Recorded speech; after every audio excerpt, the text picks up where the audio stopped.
Lura Mana, grazzi tal-edin nissegwuna suġġett li l-ħafna biex nitrattaħ. Mana għanna missiden speċjali. Sur Kane Said li huwa uffiċjal fiħdan il-Responsible Gaming Foundation. Insalmuna kun ringrazzjaw kollox sew. Nsellimlek Stefan, nsellem l-telespettaturi kollha li naf biċċert li jkunu qegħdin segwuna. Dal-ħin tajjeb għalik tkun Iva, rajta, wara x-xogħol li nkun daqsxejn għajjen. Mhux waħdek tiżgħat, bħalissa l-ħin wimelaw kif ngħidu, vera, jibdew niżlin l-enerġija tal-betri tibda sejra, imma baqgħna ftit ieħor. Illum il-ġurnata sirna nisimgħu ħafna, lew ħaġa naħseb ibbombardjati d-dawra kollha bil-gaming, il-kelma gaming u dan nisimgħuha ħafna qed tagħmel ukoll ġita l-Malta nammettu ukoll ngħidu kollox. Però naħseb l-importanti li la darba u inti nibdew billi niċċaraw x'inhuwa lob responsabbli. Meta ngħidu anke naraw riklam, ikun hemm miktub importanti li l-lob ikun responsabbli. X'i tfisser? Sawa, lob responsabbli ifisser f'termini sempliċi. Meta persuna tmur tilab f'attività rekreazzjonali u ta' divertiment, tieħu pjaċir flimkien ma' sħaba, and she sticks to a financial limit, ikolla linja tal-kontroll finanzjarja, mhux biss finanzjarja imma anke ta' ħin. U timxi ma' dak il-limitu ta' kontroll. Issa il-linja tal-kontroll tiegħi ta' budget mhux il-linja tal-kontroll tiegħek. Kull persuna għandha l-linja tal-kontroll differenti. L-importanti li jekk jiena mort ħadd pjaċir u niflaħ nilab 50 euro, mort lab dawk il-50 euro ġietni tajjeb jew ġietni ħażin u ħadd pjaċir. Meta tinqabeż dik il-linja tal-kontroll, kemm ta' ħin u kemm ta' flus, pereżempju jiena nista' naddatta satejn fil-ġimgħa immur każino jew ħanut tal-lob liċenzjat mal-Awtorità Maltija tal-lob nilab u nieħu pjaċir. Jekk jibdew jgħaddu l-ġimgħat u dak il-ħin nibda nżidu bil-mod il-mod naqbes il-budget tiegħi ġimgħa wara l-oħra dejjem jiżdied, hemmhekk jista' jagħti il-każ li l-persuna tibda tiftaħ bil-mod il-mod it-tieqa li tista' twassal għal vizzju patoloġiku tal-lob. Vizzju patoloġiku tal-lob x'inhu? Meta il-persuna taqa għall-impuls tal-lob kontinwament. Addicted, aħna ħobbu nużaw. Ekku, meta l-unika attività li tagħtiha pjaċir lill-persuna tispiċċa l-lob. L-familja, l-ħajja soċjali, l-ħbieb tal-ħruġ, imma tispiċċa l-lob biss. Sfortunatament il-vizzju tal-lob wassal għal diversi problemi soċjali, problemi fil-ħajja personali, problemi fil-ħajja tax-xogħol, problemi mentali ta' depressjoni, persuna normalment ta' fid-dwejja, tila u tħoss il-kuxjenza titnigges, nisimgħu stejjer aħna fejn persuni jilabu il-paga kollha tagħhom fix-xahar minflok jixtru l-affarijiet essenzjali għal uliedhom. Hija ħasra, hija realtà, hija karba soċjali imma nagħmel kuraġġ lin-nies hemm barra li qed jarawni li l-għajnuna qiegħda hemmhekk.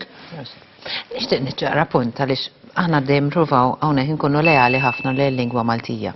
U bdejn nipprova nagħmel distinzjoni bejn il-kliem biex ngħidhom bil-Malti gaming, li nisimgħu ħafna, u gambling. Issa, gaming tilab u gambling tilab, essaċ, ma naħsibx li għandha distinzjoni bil-Malti, pero kif kollok tagħmel distinzjoni tfhemhom li x'inhija. Sawa, mela ara, gambling dak li bil-Malti nsejħulu l-lob tal-azzard. Meta inti qed tilab u f'dik l-attività hemm involut riskju. Riskju marbut normalment ikun riskju marbut mal-flus. Tista' tiġik tajba u terbaħ u tista' tiġik ħażin u titlef. U titlef mhux ammonti żgħar imma ammonti kbar. Jiġifieri hemmhekk hemm involut riskju. Il-gaming minnaħa l-oħra hija attività tal-logħob ukoll imma m'għandekx dak ir-riskju involut ma' flus.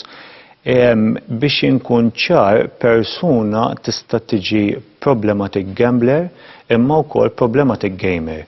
Għax nerġa' nsostni li mhux il-flus biss li għandna nżommu kontroll fuqhom imma anke l-ħin.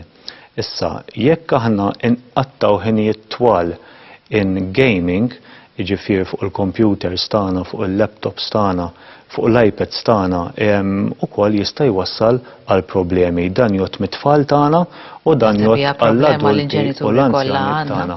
Sewwa qed tgħid Stephanie, aħna bħala fondazzjoni nduru l-iskejjel ta' Malta Għawdex u nitkellmu mal-istudenti tagħna ta' raba' sena primarja biex niftħulhom ftit għajnejhom fuq l-tfal tagħna jilagħbu mhux ħażin mhux qiegħu biex nallarma l-ħadd.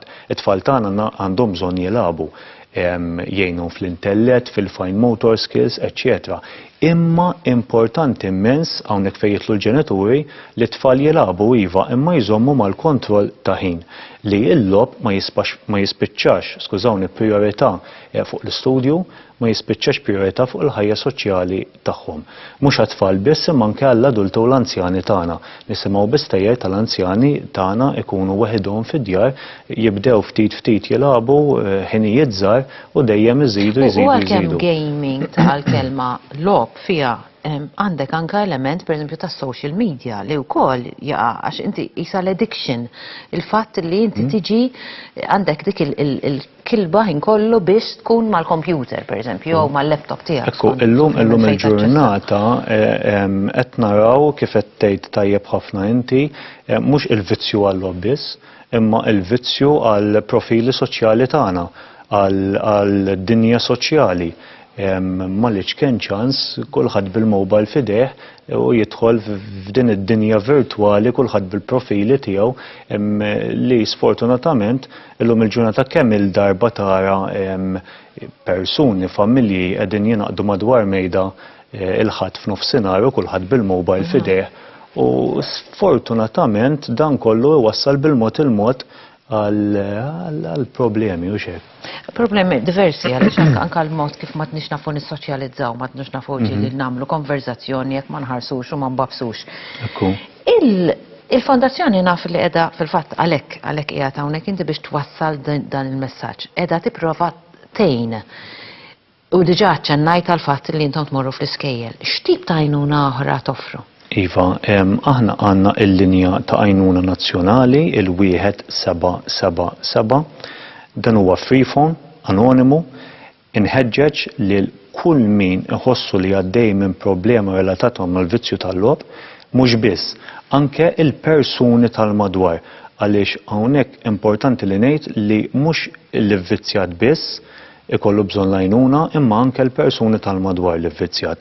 Inħeġġeġ li nisem barra biex iċemplunna fuq il-1777 għandna staff imħarret sena sħiħa u huwa servizz 24 sija kuljum. Ġifieri jekk tħossukom komdi li ċemplu bil-lejl flok matul l-għodwa feel free. Barra jekk saħansitra ma tħossukomx komdi li ċemplu via telefon għandna servizz ta' chatline through our website www.rgf.org.mt. Bottom right hand corner hemm l-option tal-chat fejn tkun qegħdin tiċċettjaw flok titkellmu bil-telefon jew bil-mobile, tistgħu iżommu l-anonimità kollha tagħkom xorta waħda f'konfidenzjalità assoluta u nisimgħu l-istejjer tagħkom. Aħna maħniex waħedna fl-għajnuna li noffru, dejjem naħdmu jitfit ma' aġenziji terzi, dejjem insemmihom u nirringrazzjahom. Gamblers Anonymous tal-Caritas li jagħmlu daw il-group meetings darba jew darbtejn fil-ġimgħa għal persuni jkunu għaddejjin mill-vizzju u kif ukoll naħdmu mas-setqa mexxija mill-FSWS, Richmond Foundation u aġenziji varji oħrajn. L-għajnuna qiegħda hemm tiddejqu xejn. L-ewwel pass huwa l-aktar pass diffiċli u l-aktar pass importanti li inti tirrealizza li għandek problema vera. U li inti għandek bżonn l-għajnuna, li tfittex l-għajnuna. Toqgħodux tiddejqu karba soċjali li aħna nirrikonoxxuha, l-għajnuna qiegħda hemmhekk, l-istaff tagħna mħarreġ qegħdin hemmhekk, ċemplu u tirċievu l-għajnuna kollha neċessarja. Dispjaċini kien, kol ma ħaqna għajna naqra zaħira literalment dak li xtaqna nitkellmu dwaru, pero ikkalla jtirġa jkollna opportunitajiet oħra, nfakrukom il-numru 1777, 137 biex niftemu. Żommu nota tiegħu ħalli jekk ikun hemm il-bżonn hemm nies professjonali li qed joffru dan il-għajnuna b'xejn. Dejjem grazzi għal din l-assoċjazzjoni, din il-fondazzjoni propju. Kejn, napprezza lejli tajjeb lilek, daw kollha li forsi jkunu qegħdin isegwuna bħalissa, ovvjament aħna nagħmlu appuntament tagħna għal magħkom għal darb'oħra l-għada fl-istessin, programm ieħor b'diversi suġġetti, għandna t-tisir, għandna l-Dr. Anton, għandna l-inġinier.